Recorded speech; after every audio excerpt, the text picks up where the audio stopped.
All right. What's going on, everybody? Welcome back in. Let's go ahead and kick this video off right. Let's go ahead and kick it off right. And the only way to do that, there's only one way. There's only one way to do it.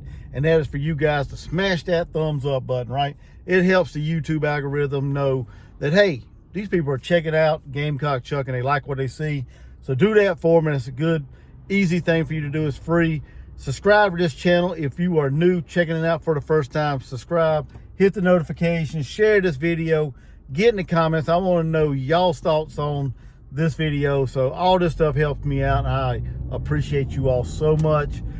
Some portal news. Got some portal news, of course. Talk a little bit about basketball. The new offensive coordinator. We hit on that real quick as well.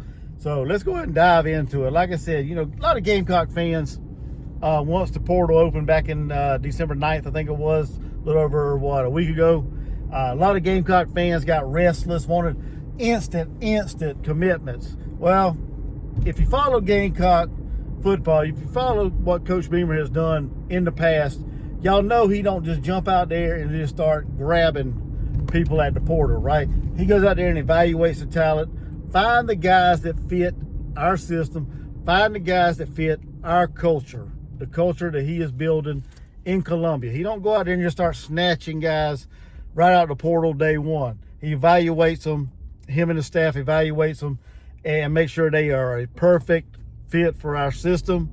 Yeah, you're going to hit on some, you're going to miss on some as well, but he does his due diligence and tries to bring in the best ones that fit. And we landed a couple just recently. Got an edge rusher from Missouri, got him committed. Got an offensive lineman from Wake Forest. Two area of needs for the Gamecocks, in my opinion. We all know the ups and downs of the offensive line, the way it's been playing the last several years. So we needed another body, another piece to fit that interior offensive lineman, and we got a young man from Wake Forest to do that.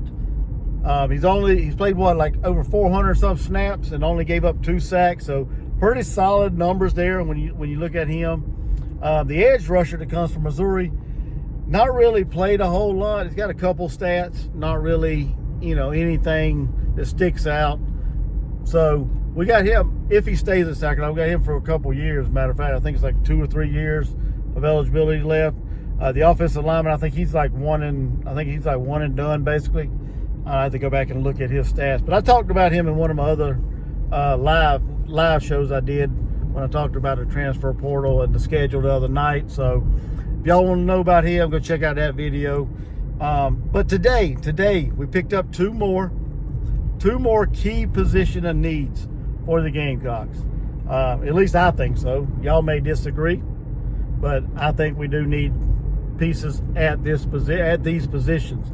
First being a tight end. We need a guy to come in and kind of, I guess, fill that void left by Josh Simon, Maurice Brown, both of them guys out of eligibility, went on to the NFL or put their name in the NFL draft. See how they get drafted or go undrafted, whatever the case may be. But both of them guys, solid work at South Carolina while they were here. Wish them nothing but the best. But we got a tight end today out of the transfer portal, coming over from Kentucky. Played 4 seasons at Kentucky. Jordan Dingle, 6'4", about 240-pound tight end. So another big body tight end that we can hope, get in the system and just utilize him kind of like we did Josh Simon this past year. But we'll see. He's like I said, he's been 4 years at Kentucky.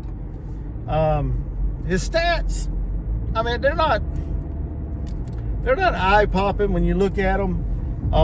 4 seasons there. He's had 43 receptions, 615 yards, 4 touchdowns. His best season was 2022, where he caught 6 balls, 20 catches, 220 yards, and 3 scores. So young man can get open, can catch the ball. Got that big frame that we can probably use right around the goal line. And like I said, we can utilize him kind of like we did Josh Simon this past year. So looking forward to seeing him in the garnet and black. The young man was born in Manning, South Carolina, or from the Manning, South Carolina area, but I guess he grew up, spent most of his life in Bowling Green, Kentucky, which is where they listed him as being from. So I guess you could say he's technically coming back home since he was born in South Carolina, but you know, whatever. Excited to have him on the roster. Excuse me. Also, another position of need, defensive lineman. It's no secret we lost Boogie Huntley, TJ Sanders, and Tonka Hemingway off the defensive line, the interior defensive line. We picked up one today from Texas A&M, Gabriel Brownlow Dindy. I think that's how you say it, Brownlow Dindy, 6'4", about 300 pounds, defensive lineman. He was part of that historical class of the 2022 season for Texas A&M, where Jimbo and them signed all them 5-star recruits. So he was a 5-star coming out of high school. Now, when I looked at his transfer ranking or rating or whatever you want to say as far as stars, they only have him listed as a 3-star when it comes to transfer portal.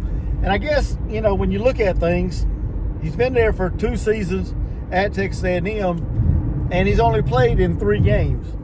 He's only recorded stats in 3 games. He's only played in 3 games, I'm assuming, because that's all he's got stats for, is 3 games.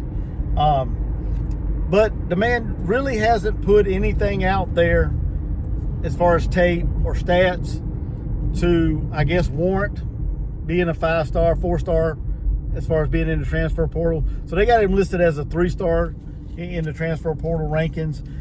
And that could be, you know, he might have got hurt. He might have got buried into too deep and never was able to crack the depth chart. Maybe he's one of these guys that can practice, but when you get out on the field, it doesn't translate, you know, from practice to playing. I mean, that could be it, or I could be way off. I don't know.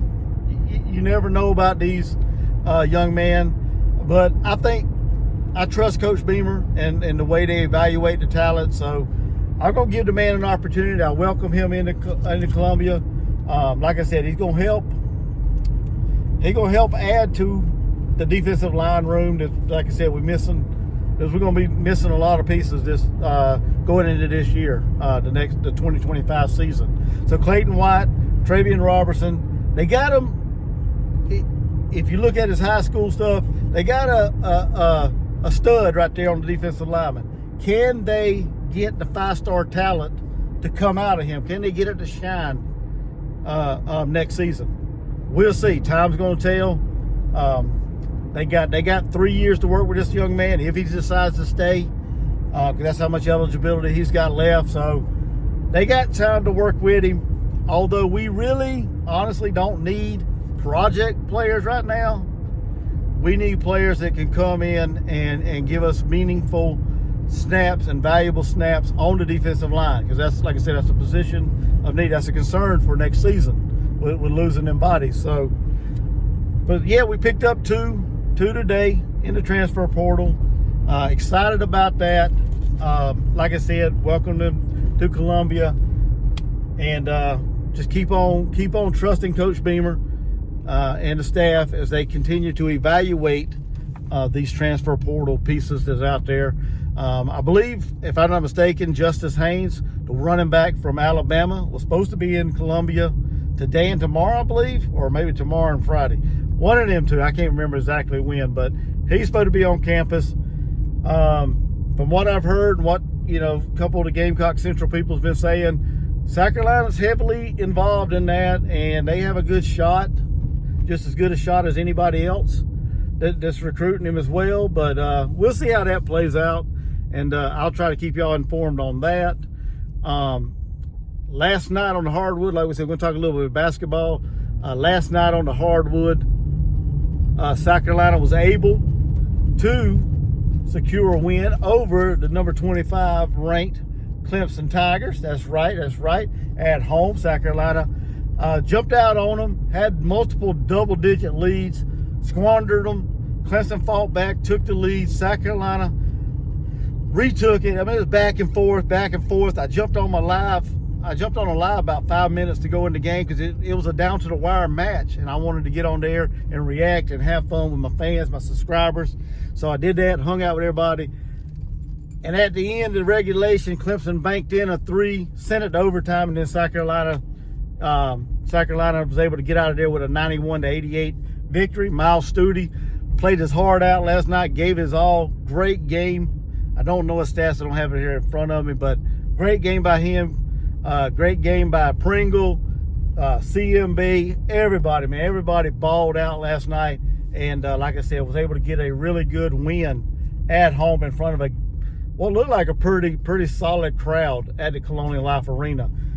So we got Radford coming up next in PC, and then, on to the SEC schedule. So y'all stay tuned for more basketball lives and basketball knowledge as I continue to keep up with it. Y'all stay tuned for that on here as well. Now, touching about the offensive coordinator, it was announced today, I guess made official as far as a press conference, but Mike Shula, as everybody knows by now, if y'all watched my video, is the new offensive coordinator for the University of South Carolina. I got to go and watch Coach Beamer's press conference about it and the introduction today, and get a feel for how Mike Shula's talking and some of the game plans and things that he's going to try to incorporate at South Carolina, I guess. But one thing that I saw online that stuck out that really concerned me was Beamer said that he knew that was the guy, and there was no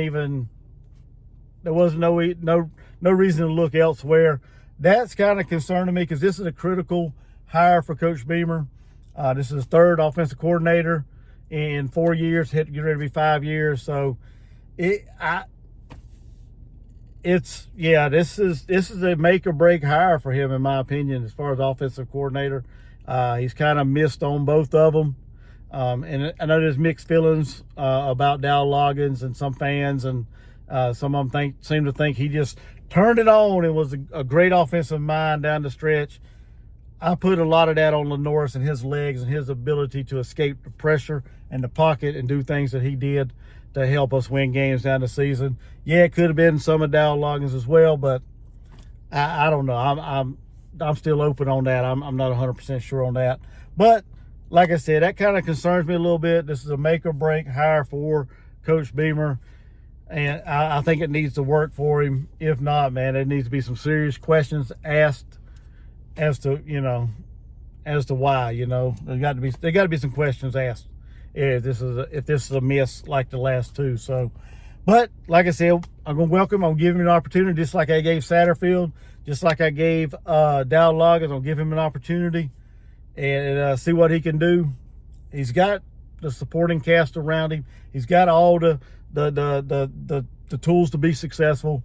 He's got a good quarterback, bringing in good pieces as far as the wide receiver, running back, and offensive lineman. We got studs on the offensive line. We got to put it all together, and we'll see if he can do something with what we got and be successful. So, like I said, I'm gonna give him an opportunity, and time's gonna tell. So, but that's all I got for this video. Make sure you guys are hitting that thumbs up if you like this. Subscribe if you're new.